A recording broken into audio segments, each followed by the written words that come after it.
श्री ब्रह्मचैतन्य गोंदवलेकर महाराज प्रवचन 10 एप्रिल. सर्वस्वी राहावे रामास अर्पण. आता ऐका माझे वचन. मनाने व्हावे रामार्पण. माझे नाते गोते एक राम. हा भाव ठेवूनी जावे रामाच शरण.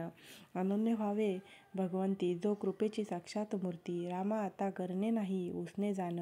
तुला आलो मी अनन्य शरण. सुख दुःखाचा दाता सत्य नाही दुजा आता.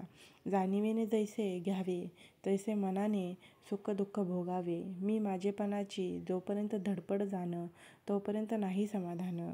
सर्वस्वी राहावे रामास अर्पण. हाच उपाय सांगती साधूजन. रामासला अर्पण व्हावे कोण्या रीती. त्याचा मार्ग सज्जन सांगती. प्रयत्नविना राहू नये.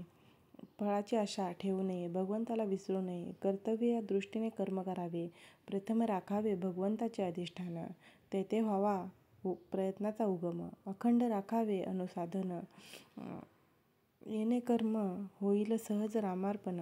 वृत्ती राखावी अत्यंत शांत. हेच संतांचे मुख्य लक्षण जाण. जे जे घडेल काही ते ते राम इच्छेने पाही. असा करावा संसार परी असावे खबरदार. त्राता राम जाणूनी चित्ती. निर्भय करावी आपली वृत्ती. बोर भाग्य उदया आले. राममय घरी आले. आता व्हावे रामाचे आपण. व्यवहार प्रपंच करावा जतन. न दुजावा दोष पाहावा. त्याच्या आपणापाशीच ठेवा. देह आहे परतंत्र. मन राखावे भगवंताशी स्वतंत्र. मनाने जो बांधला परतंत्र वाटेल त्याला. शरण गेला रामचरणी त्याला नाही दुजा हानी. अखंड करावे नामस्मरण. नीतिधमाचे असावे आवरण. बायको मुले लहान बोर यांनी न सोडावा रघुवीर. काळ फार कठीण आला. बुद्धिभेद त्वरित झाला.